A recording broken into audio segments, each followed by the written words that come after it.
Areanya juga kan berapa belas ribu hektar gitu, hutan gitu, dan di sana juga ada macan tutul liar, ada macan kumbang liar, ada ular-ular, king cobra, tadi juga gue lihat ular juga.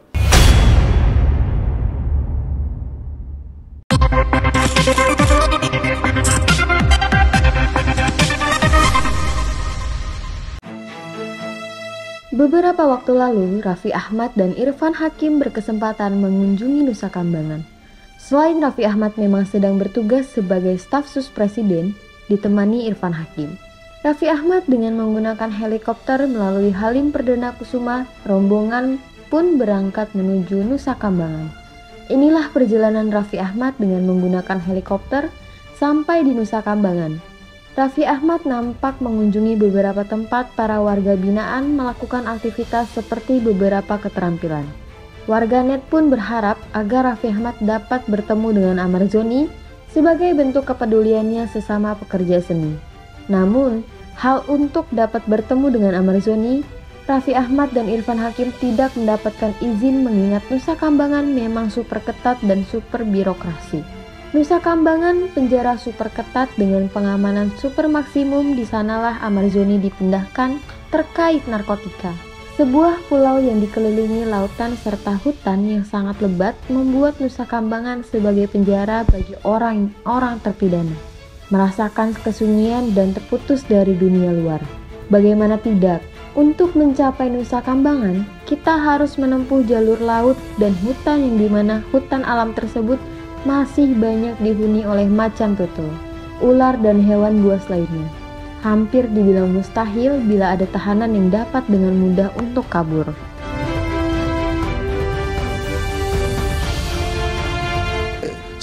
Areanya juga kan berapa belas ribu hektar gitu, hutan gitu, dan di sana juga ada macan tutul liar, ada macan kumbang liar, ada ular-ular, king cobra, tadi juga gue lihat ular juga. Nah itu tidak diizinkan karena Amarzoni juga kan lagi baru masuk, jadi ada bukan ada S-nya, suspensi lagi. Jadi pokoknya kita tidak diperkenankan untuk bertemu dengan Amarzoni khususnya, dan juga tahanan-tahanan lain yang di lapas tertentu. Tadi kita bertemu dengan teman-teman warga binaan yang benar-benar yang sudah bermasyarakat, yang sedang diberikan keterampilan seperti itu.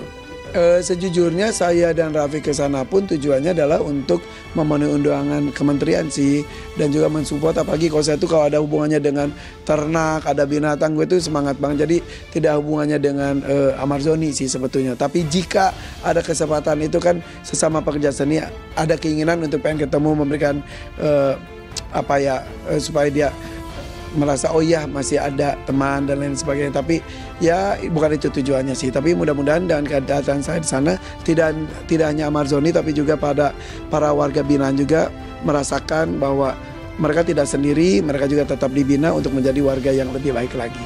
Kenapa Raffi Ahmad? Nah itu kan kerjaan dia. Itu kerjaan dia. Itu program pemerintah. Kita nggak berasa ketemu gimana? Aku nggak ngerti itu SOP-nya bagaimana. Aku nggak bisa komen. Cuman ya alhamdulillah saling support secara moral, mungkin support secara satu pekerjaan gitu kan. Seperti itu. Terus sempat khawatir nggak?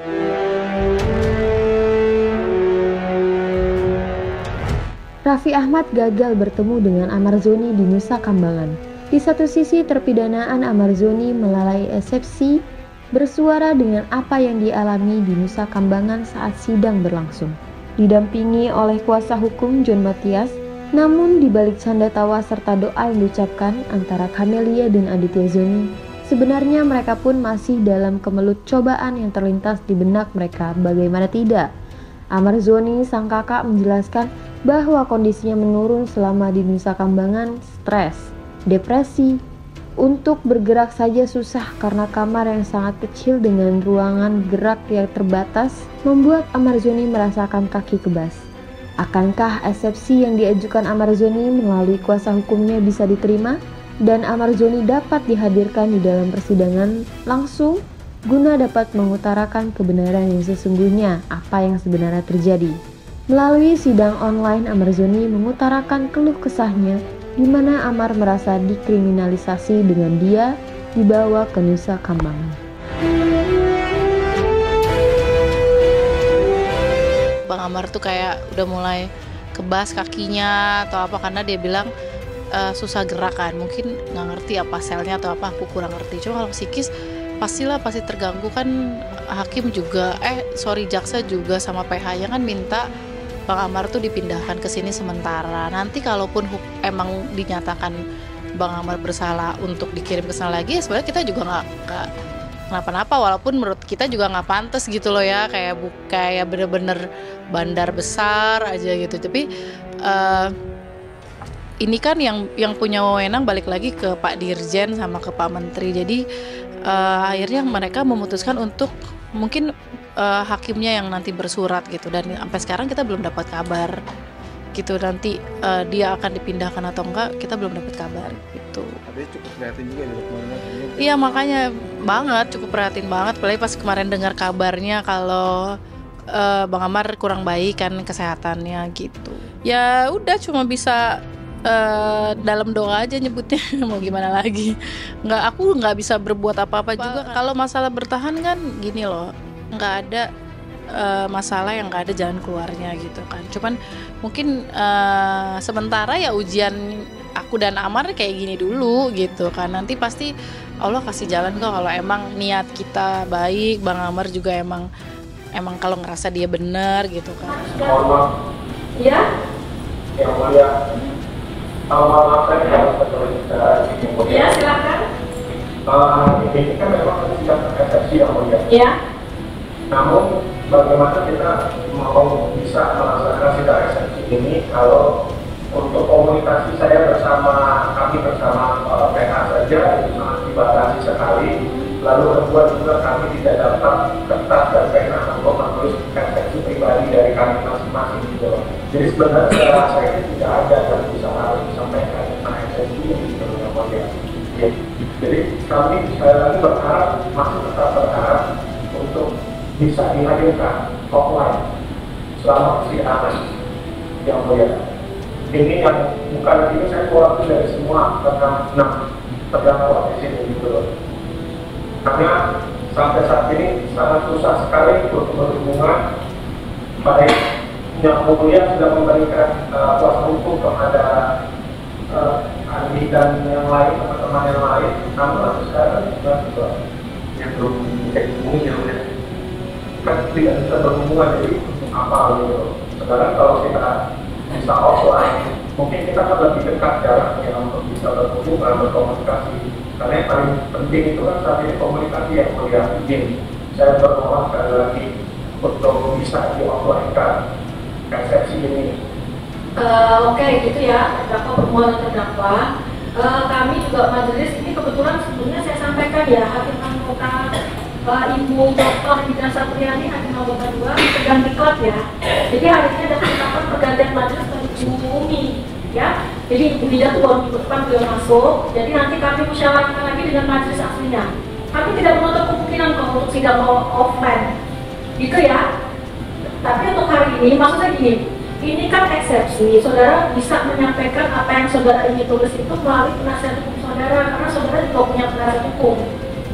Ya kan, ini eksepsi, ya di sini tanggapan saudara belum ada komen lain kan, nanti putusan selah, nanti setelah putusan selah pembuktian, ya nanti silakan lah, nanti kalau perlu majelis hakim akan mengeluarkan penetapan untuk sidang offline. Kalau memang perkara ini lanjut ke pokok perkara gitu ya. Iya, begini yang mulia ini, saya kami berharap eksepsi yang tadi yang mulia bilang ini kan untuk kami bisa berhubungan menyampaikan dalam tulisan sama pengacara.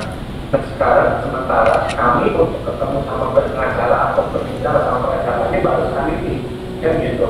Jadi maksudnya bagaimana caranya kami untuk bisa menjalankan eksepsi? Oke. Jadi selama ini belum bisa saudara berhubungan dengan penasihat hukum. Gimana? Belum bisa saudara berhubungan video call atau telepon? Belum. Karena kita hubungan sulit dan memang dapat hubungan nanti bisa kami rekap ya semua kembali baru saya hubung lagi, tapi tidak sesuai dengan konteks. Berarti udah bagaimana orang berinisiasi, dan mereka juga nggak dikasih alat yang dia pulpen atau alat tulis. Nah itulah perbuatan mereka ini untuk sidang offline itu memang masuk akal. Nah, jadi inilah percakapan kami ya dengan amannya melalui handphone seluler. Nah, melalui handphone seluler ini kan pasti yang dia ya, dan mungkin nggak mungkin direkam di sana. Nah itu kan berarti sudah melanggar uang kita.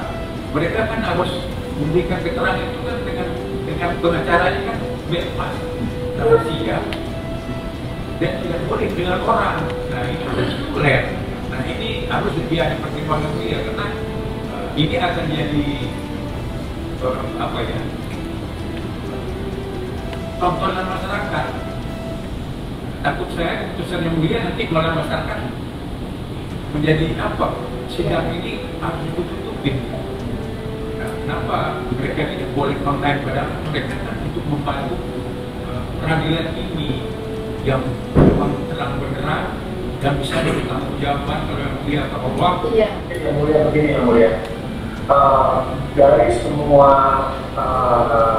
terdakwa yang ada pernah disidang di sini, mereka semua itu dipindahkan yang mulia. Bahkan ada dipindahkan sampai ke Lampung ya, untuk diikuti persidangan. Nah setelah persidangan dan sudah terbukti dia bersalah dan lain-lain, maka dikembalikan lagi gitu ya kan keterangan. Nah namun saat ini kan kami ini sebenarnya kalau dipikir ini kejadian ini sudah 1 tahun yang lalu yang mulia. Dan kami juga sudah dapatkan sanksi waktu itu berupa ditaruh di shelter selama 2 bulan dan ditaruh di isolasi selama 2 bulan. Lalu juga kami mendapatkan letter F untuk tidak bisa pengurusan secara PD kebebasan bersyarat. Nah lalu ketika kejadian viral seperti ini di media, dan ini harus menghabiskan untuk kami dilempar dibawa ke dalam usaha kambangan yang dimana high risk kedalaman bersangkutan dengan para teroris dan lain-lain. Nah, ini kan juga tidak sesuai, menurut saya pribadi tidak sesuai. Makanya saya berharap mungkin melewat jalan persidangan ini kami bisa bermohon di rumah untuk kami dipidana. Ini bukan masalah tentang bagaimana kami menolak senjata, tapi ini masalah tentang psikis kami, tentang psikologis kami. Gitu. Dan kami bukan seperti ini, bukan dalam arti jaminan bandar besar dan lain-lain hal, dan ini kan belum dibuktikan. Makanya kami bermohon sekali lagi yang memberikan ketetapan saat ini untuk bisa agar kami dipindahkan kembali ke Jakarta, baik ke Lapas Pinang ataupun Lapas Salemba, gitu kan. Dan kami bisa bermohon untuk membuat eksepsi yang benar secara pribadi dari 5 terdakwa ini, gitu loh, kepada penguasa kuasa hukum kami bebas untuk berbicara selama persidangan ini. Tapi yang ini yang mulia ini dari semua terdakwa yang sidang di tempat ini, mereka semua dipindahkan yang mulia. Saudara terdakwa ya, kalau itu bukan kewenangan kami untuk membahas itu ya. Jadi maksud saya gini, maksud saya di sini karena mungkin berbentuk dengan SOP yang mulia. Ya SOP di sini yang karena ini super maksimal yang mulia, super maksimum. Mereka pun juga nggak akan bisa segampang itu bandingkan mulia. Sedangkan kami kemana-mana ini tutup mata kami yang mulia. Sedangkan ini sekarang ini kami sebenarnya di botol karena nama kaki kami. Cuma baru saat ini aja ini bukan botolnya tangan kami, tapi kaki itu tetap botol. Nah dengan bertopeng semua petugas di sini ya. Nah jadi kan maksud saya ini kami bermohon gitu loh, yang boleh memberikan ketetapan yang sudah kita offline agar semua persidangan bisa cepat, bisa setiap minggu selesai kayak gitu dalam macam kita sudah sampai kepada kesimpulan kalau praduga ini insya Allah gitu kan baik gitu loh kita semua itu yang boleh saya mohon banget sekali lagi. Alot jalannya persidangan dari tarik ulur antara online dan offline membuat suasana sidang antara hakim kuasa hukum dan jaksa saling lempar dan belum bisa untuk mengabulkan permohonan Amarzoni kalau sidang kedepannya secepatnya Amarzoni dihadirkan offline. Curhatan demi curhatan pun keluar dari mulut Amar Zoni, memohon keadilan dan dihadirkan saat sidang mendatang. Akankah permohonan tersebut akan terrealisasi secara cepat agar sidang berjalan lancar dan cepat selesai? Ini bisa membuat Camelia dan Amar Zoni bertatap muka secara langsung. Menurut kami ya supaya ini kan dalam situasi ya kondisi psikis dari mereka ini kalau bagus saya dapat saya ya, mungkin dibuka aja 1.000 terpikir persidangan dan tidak ada unek-unek lagi, jadi kita ya sesuaikan jadwal. Jadi kan nanti ada lagi perubahan, nah ini kan kita kan harus kerja target dan cepat juga kepastian hukum. Jadi gini aja lah, saudara terdakwa 6, kita minta 1 minggu, ya ada dan tidak ada, yang penting PH udah siap, itu aja. Itu ya, apa ya? Ya penundaan itu mungkin alasannya kan ya ada hak ya terdakwa yang tidak diberikan. Contohnya dia mau bikin eksepsi, itu alat tulisnya nggak ada, pulpennya nggak ada. Nah ini kan ada memang diatur dalam hukum acara kan eksepsi itu ada 2. Eksepsi dari penasihat hukum dan eksepsi dari pribadinya. Nah ini kan nggak dapat diberikan. Ya saya rasa alasannya ya bagus juga. Berarti hakim ya menempatkan masalah ini ya sama-sama adil gitu loh. Nah kemudian juga ya saya yakin nih sidang ini pasti nanti akan offline. Karena dari caranya hakim itu kita tahu juga kan, karena untuk sidang pembuktian nanti kan hakim lebih menginginkan Amar itu memberi keterangan yang bebas, yang merdeka, dan tidak ada tekanan baik itu psikis gitu. Jadi ya kita berdoa aja, saya yakin lah, karena kan kita tahu bahwa hakim ini kan orang-orang pilihan ya. Yang masuk Jakarta ini kan hakim-hakim pilihan yang udah punya integritas, yang punya prestasi tinggi. Ya, ini kan calon-calon pemimpinnya Mahkamah Agung. Jadi menurut saya kita percaya ke hakim, mudah-mudahan keputusannya nanti benar-benar adil gitu. Bang, berarti ini Bang Amar belum siap dengan asetnya apa gimana sih Bang? Sampai belum bisa bacain DPH? Bukan nggak siap, dia udah mempersiapkan diri tapi alat untuk itu tidak ada. Alat tertulis. Nah ini kan itu kan tugas jaksa nanti untuk memberikan akses yang seluas-luasnya seperti perintah hakim tadi. Ya mudah-mudahan itu pasti akan dilaksanakan oleh pihaknya lapas Nusa Kambangan. Sama ini Bang, komunikasi sama Bang Amar bagaimana Bang? Apakah lewat telepon atau bagaimana? Kan tadi Abang juga bilang nggak mau menyampaikan eksepsi lewat telepon karena ada takut risiko bocor dan sebagainya. Bagaimana? Ya kalau komunikasi kan memang risiko bocor udah pasti ada. Padahal kan di KUHAP pun udah diatur juga bahwa seorang PH itu berbicara dengan kliennya itu tidak boleh didengar, tidak boleh ya ibaratnya semacam ada rahasia-rahasia mungkin yang diberikan itu kan kami harus menjaga kerahasiaan juga. Nah, jadi itu pasti kendala besar juga. Nah nanti itulah sidang ini kita minta itu offline itu. Dan mudah-mudahan saya yakin hakim pasti akan mengabulkan dari tata cara hakim berbicara tadi. Kalau mau hubungan keluarganya itu ada syarat-syaratnya gitu lah, perlu bikin surat menyurat gitu. Surat menyurat, terus permohonan, nanti video call. Nanti video call jatahnya sebulan sekali, itu pun harus bermohon dulu. Gitu. Jadi betul. selama ini berkomunikasi dengan Om John aja. Gitu. Iya, cuma sama pengacara doang ya. Oh iya, yang dengar kata Om John itu kan, Om John bilangnya. Mungkin karena selnya kecil jadinya sebenarnya tadi mau didengerin semuanya kan, mau diputar semua, cuma sama hakim nggak boleh kan. Itu sama Om John baru sedikit dikeluarkan, belum semuanya dikeluarkan bagaimana keadaan Bang Amar di sana, karena tadi sama hakim nggak boleh juga kan. Jadi coba nanti tanya Om John aja rekamannya seluruhnya gimana gitu. Padahal biasanya cuma 1 jam disuruh bisa mengurap bebas gitu, betul, 1 jam aja sehari. Betul. 1 jam sehari. Iya makanya kayak. Kan bisa dengar sendiri Bang Amar bilang kalau kita kemana-mana dari sel ke tempatnya itu ditutup, diborgol gitu kan. Jadi tadi kalian bisa dengar sendiri kan kesaksiannya Bang Amar bagaimana gitu. Jadi sangat menyayangkan kan ya, menurut aku hukum Indonesia tuh aduh gimana ya. Psikis Amar kena nggak sih jadinya? Ya pastilah. Memang dari keluarga belum pernah ada bisa komunikasi selama Amar ada di Nusa Kambangan, baik dengan saya, dengan Adit gitu ya. Tapi waktu itu satu kali hanya 3 menit. 3 menit itu pun kan juga diawasin di sana dan dengan Pak John. Kemudian tadi pagi. Nah tadi pagi itulah yang pertama saya bisa komunikasi. Dan itu juga terbatas kan, kalau melalui komunikasi seluler itu kan tidak bisa yang seperti kalau kita hadapan. Maka pada saat sidang pertama itu sudah diinginkan, diharapkan dari pihak kami keluarga itu adalah secara offline, sehingga Amar sendiri untuk memberikan eksepsinya, untuk memberikan apa yang didakwa kemarin sudah dibacakan pada sidang pertama itu sudah bisa disampaikan secara langsung gitu. Jadi ya kalau asas kerahasiaan dengan komunikasi antara pengacara dengan klien itu kan ada asas kerahasiaan yang harus dipegang.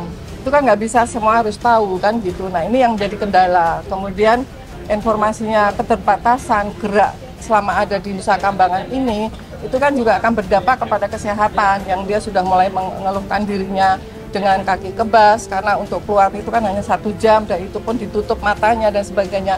Nah ini asas kemanusiaan ini yang kami masih harus mengharapkan kepada pihak-pihak yang terkait yang dalam hal ini. Karena kalau kembali kepada Pak Dirjen Lapas mengatakan bahwa Amar ini kan bukan penyalahguna narkotika. Jadi ya mohon sekali lagi untuk para pimpinan, penegak hukum, Amar segera dikembalikan. Jadi dikembalikan dan haknya sebagai manusia, hak asasi manusianya, hak kemanusiaan, hak keadilannya, hak untuk direhabilitasi itu segera dilaksanakan. Karena kalau tidak, itu berdampak kepada fungsi saraf otaknya itu, dia akan mengalami stres, kecemasan, sampai kepada depresi, dan nanti meningkat sampai kepada gangguan kejiwaan pun, itu yang tidak diharapkan oleh kami semuanya. Mengenai bersurat ke Presiden, gimana mungkin Ibu?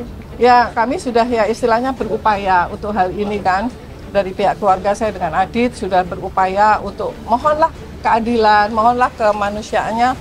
Kita punya hak juga sebagai warga negara yang punya kewajiban bayar pajak, yang hasil pajaknya jadi dibayar para penegak-penegak hukum ini kan.